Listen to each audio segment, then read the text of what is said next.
Hello everybody, welcome to the Comic Game Movie Show. My name's Deshaun and today I am here to talk, obviously, about The Mandalorian Season 2, Episode 5, The Jedi. And let's not beat around the bush here.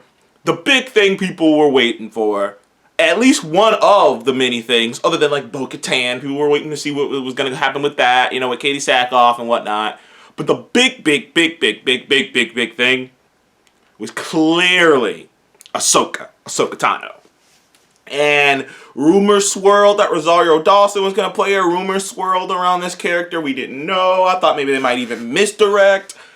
But right up top of this episode, they give you Ahsoka Tano, Rosario Dawson, and she looks great. I heard some people complain about the headpiece. It didn't bother me at all. Only reason it didn't bother me at all is because Star Wars already has such a long history of people with the prosthetics and, real, prosthetic headpieces and stuff. Plus, I kind of find it ironic that the same people who are complaining about her headpiece, maybe they should have done the CGI so it looks more realistic, are the exact same people who were bitching, going, man, they don't do anything practical anymore. They don't do anything practical anymore. Same people are going, well, maybe they should have did her shit CGI. So don't listen to it. People complaining about the headset and stuff. I'm like, okay, yeah, you would have been bitching about them. You'd have been like, why do they have to make everything CGI? So they did the best they could do with practical effects, with the headpiece and whatnot. It looked comfortable. Actually, the whole outfit looked pretty comfortable. It didn't look like it was caked on. It looked like it was really her skin, the way the makeup worked, and the headpiece looked like it was a part of her. It all flowed together and looked great. Rosario Dawson looked fantastic as Ahsoka, and she sounded like, I know some people had like beef because they wanted this the woman who voiced her. I forgot her name. I think her name's like Ashley. I can't say her last name to save my life, but they wanted Ashley from Clone Wars and Rebels to come back and play her live action, kind of like Katie Sackhoff voices Bo-Katan on the shows on both Rebels and Clone Wars, and she got to play her live action. So a lot of people were hoping that Ashley girl could come in and play her live action, but like literally when I went back and looked at that Ashley girl's like IMDb page and just looked at the amount of film she's worked on, it's a lot of voice acting. There are very few live action. She has very few live action credits to her name, other than Drake and Josh and like something along those lines. And That's So Raven. That's her live action credits. So, and that was a long time ago. After that, it just kind of becomes either some random like movie that you never heard of before, some C movie you never heard of before, or voice acting, which she does a great job as Ahsoka. But when you're doing 200 and probably 70 now, the last season was about when you're doing $100 million plus television show. The first season was 120, this 25, so this season is probably about 150. This season's probably in line with the MCU film movies that are coming out. When you're doing a $150 million television show, and one of your big characters one of the big characters in your show is going to be the big reveal, you kind of want to go with someone tried, you want to go with someone proven, you want to go with someone who has the chops, and Rosario Dawson has it. She's been around, she's done a lot of movies, she's done a lot of nerdy things. She was Night Nurse in the Daredevil and Daredevil and in Luke Cage. She's been in tons of things like this. She's a tried and true actress. She actually has martial arts skills. She actually knows wushu, like legit knows wushu. So you couldn't go wrong with her. She looks the part. She doesn't sound like Clone Wars Ahsoka. She sounds like an older Ahsoka, an Ahsoka who's seen a lot of stuff, who's been through a lot. Which if you kept up with Rebels and Clone Wars, you would know she has been through a lot. And she grows over the course of that series. I might talk about it in another video, but she goes from hated to loved. Like, that's how you feel about her. Like, if you start watching Clone Wars from the beginning and you don't like her, understand that your feelings on her are probably going to change. Are probably going to change by the end, because that's what happened with me. I was like, I don't know about her. By the time season 7, I believe, came out, I was like, I love Ahsoka. I love Ahsoka. I love everything she's about. She's this cool Jedi. She was trained by Anakin. I loved her. And needless to say, but when you see her, she's got the white lightsaber. She's taking out these drones. She's taking out these guards. And on this planet that was supposed to be a forest planet, because Bo-Katan says she's on this forest planet of Corvus. And I agree with a lot of other reviewers who are like, oh, you're thinking it's going to be a beautiful, luscious place. But when you see it, it's like it got hit by like 20 nukes. Like all the trees are gone. There's like the air looks bad. Like it looks like it's just been completely totaled. But you find out later on why it looks that way.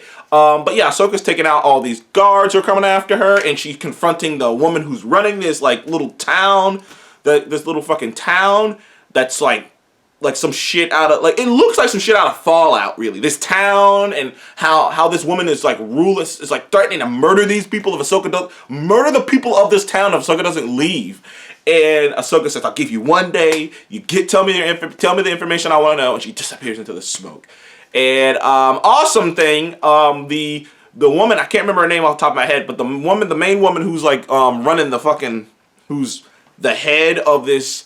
She's kind of like the dictator of this little town. Her right-hand man is played by Michael Biehn. And if you don't know who Michael Biehn is, he is Kyle Reese from the original Terminator movie, and he is Hicks from from Aliens. So yeah, that guy has a hell of a reputation. He's been in two of the biggest sci-fi. He's been the lead in co-lead in a massive sci-fi movie twice, because I guess you could call him the co-lead. He's been co-leads in two of the biggest sci-fi franchises ever, and it's amazing to see him here in The Mandalorian. Hell, I just recently heard that the reason you haven't seen him a lot because he's been fighting cancer, and apparently he's won his battle with cancer because he looked pretty good in this, and it was cool just to see him. And when I was looking at him, I was like, he looks so familiar to me, and I was like, oh, that's the guy who's in the first Terminator and Alien. So that's been a cool science fiction thing just to put in there. Like, they didn't have to have him, they didn't have to do that, but having him in there just gives more credibility to the Mandalorian show to have a legend like that in there. And all of a sudden, like, if Sigourney Weaver shows up or something, or what's her name from the original Aliens? I mean, from the original Terminator and Terminator 2. I'm gonna lose my shit. So, but anyways, yeah, he's in it as her right hand, and Mando shows up on the planet. He shows up on the planet. You know, he's like, "Damn, this planet looks fucked up." Okay, he doesn't say that, but you know, that's basically the expression that you kind of see from him, kind of turning and looking at the helmet. Picks up Baby Yoda, takes him to the town, which is surrounded by this huge dome. Which is surrounded by this like big gate, this big wall around it with the one gate. They let him into town. The town people are terrified. I mean, town people aren't even coming outside. They can't talk to people. They can't talk to each other. They gotta go to their little houses and just stay there. And he goes and meets the main lady. Now the main lady, the dictator lady, tells him basically, "We want you to go kill that Jedi for us, and I'll give you something in return." She takes out a spear and gives it to him. A Beskar spear. A spear comprised of pure Beskar. And she's just like, kill her for us, and this is yours. They point him in the right direction, and he's on his way. Now, clearly, he's not going to kill her. He needs her for, to help I'll get to that in a little bit, to help out Baby Yoda. And when he gets over there to her, and there is a little part that's totally out of Fallout. Now, if you guys played Fallout New Vegas, you remember, I can't remember the exact location, but somewhere near the beginning of that game, you walk through a town, and there's a bunch of peoples hung up on crosses. And like when you're walking through, they kind of just hung up. It's kind of looked like that in this, where there was these people like strung up, but like they weren't dead yet. They were just inside these they're just hung up, and they were getting electrocuted like slowly. It's almost like they were slowly zapping the energy out of them, just slowly killing them. And like, it's so nuts. Like, this is hardcore. Not gonna lie, it's some hardcore stuff. And this episode really took a lot from a lot of Mandalorian. Has always felt like a space western. This felt like a space samurai film. It felt like something. It felt like something like out of some old school Kurosawa film or something like that. Like, it just felt like that. Even to the point, like, I love the area that the dictator had. Like, the rest of the planet is fucked, except the area she's in. It's not her little palace, because there's nothing but greenery and trees growing inside there, and it's crazy. And the same Mandalorian eventually runs to Ahsoka. They have a fight. The fight establishes, they have a short little, like, maybe 2 minute, like 1-2 minute fight where they're almost evenly matched, it looked like, for a brief moment there. It's pretty much well established right up top. Now, it's already been established in Star Wars lore, but nothing's canon until it is. Until it's in one of these shows or it's in Clone Wars. Nothing's really canon until it's in one of these live action show properties, as far as I'm concerned. But now it's been official. Beskar can deflect lightsaber blows. Lightsaber blows. It can not only deflect lightsaber blows, it can just straight up hold off a lightsaber blow. If you got Beskar sword or something, you can go toe to toe with a Jedi. If you got the skill set, of course. If you're good with the sword, of course. But it makes a lot of sense. I've seen some people complain that the Beskar armor is a little OP, OP considering. But I always thought, like, the reason, but it's always made a little bit of logical sense. You gotta think about it. The Mandalorians had a war with the Jedi.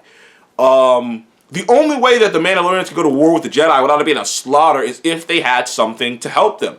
And the idea that, yeah, they had this Beskar armor, like a Jedi couldn't just cut through a Mandalorian. Like, they really had to really be precise with their slashes, because that armor would just, would block it. So it makes logical sense that they designed this armor to fight the greatest foe in the galaxy. Not villains, but to fight the greatest foe in the galaxy. So even when they lost, and they still got that medal. They still got it because they built it for them. So against anyone else, it's just top-notch shit. So it was designed to fight Jedi. A Mandalorian was designed. Everything about a Mandalorian, his armor to his weaponry, all of that was designed to fight a Jedi. The flamethrower, all of it was designed to fight a Jedi. So Mando was kind of uniquely equipped to fight Ahsoka. And they stop in the middle of it because she's noticed his baby, because one, he mentions Bo-Katan, and then she turns and looks at Baby Yoda for now. And she's like, I hope it was to talk about him. Needless to say, they have this heart-to-heart, this like kind of Jedi mind read thing, and she reveals the child's name, Grogu. Yes, the child's real name is Grogu, and I will admit it is very cute and very cuddly how when Mando just kind of says Grogu, he just goes, "You do." Like, he just turns. Like, he turns like somebody. You know that look? You're like, if your parent calls you and like the way they call it, like and you think you did something wrong, and you're just like, yeah, huh? Like, that's the way Baby Yoda looked at Mando. Just like he's like, Grogu. Yeah. Oh, what do I do? What? But and it's revealed that Grogu was on Coruscant for years and trained by many different Jedi Masters over the years. But after the Order 66 went down, before Order 66 went down, he was taken away from the temple or whatever and kept secret and hidden away from all that was going on, from the Empire and everyone else and everything else. He was taken by someone. So there's a lot of mystery still set up. Who knew about Grogu? Who took him out? And did they know what was going to go down when they took him out? Who did it? Why did they do it? We don't know. We still don't know those things yet. And she says that his memory gets a little dark and fuzzy after that and she says he's scared, he's frightened, he's uneasy, which, like, I mean, you gotta imagine, this kid's been through so much, and you gotta imagine, since he can connect to the Force, he probably felt all his masters, all the people that he made a connection with pass and die. He probably felt their lights flicker out, and he's stuck in this fragile form, and I believe, and she said he's been suppressing his abilities for basically the last 30 years. He's been suppressing his abilities for going on 30 years now, so that he can keep himself safe, which kind of shows how much the connection between him and Mando, how strong it is that he was willing to let that off the chain. He was willing to use it just to protect Mando. And they have this whole exchange with the pebble. He doesn't want to drop the pebble. She says, I sense fear in you. Very reminiscent to how Yoda said he sensed fear in Anakin. And Mando and him have a connection. Mando gets him to grab that little ball that he was obsessed with in season 1. And she said, and Ahsoka says something very important. She says, I cannot train Baby Yoda because of his connection to you. His connection to you opens him up to his fears, opens him up to his angers. And I know what fear and anger could do to a Jedi, a fully trained Jedi Knight, even the best of us, clearly talking about Anakin Skywalker. How if you were to watch the beginning of Clone Wars, if you were to watch episodes 1 and 2, you would have never thought that Anakin was going to go that far into the dark side. You would have thought he would have stopped before he got too far along. You wouldn't have thought he was going to go that far, because he didn't seem like he was that bad of a guy. But he gave into it all. And she's just like, I can't do that with this child. I won't be a part of that. I won't be a part of, putting the great help of this child, and then he gives into his angers and fears and does something crazy. He's already done it. If people remember with Cara Dune in season 1, he was like, just the prospect of Mando being in pain made him just start to strangle her. So it's already out there. Long story short, they team up, they take down everybody. It's an awesome action sequence with Ahsoka. Mando's having his Old West Old West shootout with Michael Biehn's character, and it was pretty cool. Like, it was really old school West. It was funny. It was like Ahsoka was fighting the dictator lady because she kept the spear, which just shows you that that Beskar can really go up against a lightsaber, and Mando was out front having a good old fashioned staring down. Who's gonna draw first? With Michael Biehn. It was a Western on the outside, a samurai film on the inside, which are the two inspirations for the Star Wars. It was beautifully done. The battle sequence with Ahsoka were great. They were fun. The sound design on the lightsaber hitting the Beskar, the crackling of it was awesome. The whole thing was awesome. And by the end of it, Ahsoka says, I can't train him. I can't train Baby Yoda, but maybe you can find someone who will train Baby Yoda. Just take him to this temple, put him on it, and let him choose his path. And whoever shows up to train him is the path he chooses, which, by the way, it could go flip. It could be someone else. They're going to have a hard time explaining why Luke Skywalker doesn't get involved, though, because there's a lot of shit going on. I'm cool. Comment below. Are you cool with the idea of Sebastian Stan, a.k.a. the Winter Soldier, coming in and playing a young Luke Skywalker? I know some people have feelings about that. But I think Sebastian Stan's a great actor, and I think he looks so much like a young, Mark Hamill, that I really think he could pull it off. And because it's becoming aggressively harder to actually not connect it to that. Like, the bigger it gets, the more crap that's going on, the more they start playing with the Force, the more it becomes incredibly hard to not include Luke, especially since Luke is trying to rebuild the Jedi Order. It would be really hard for them not to at least met Ahsoka or talk to, Din Djarin, or when Baby Yoda reaches through the Force. If Luke doesn't show up, it's gonna be just like, wow, man, like, what the hell is he off doing? But anywho, thank you guys for watching the Comic Game Movie Show. I would give this episode, I would give this episode a 10.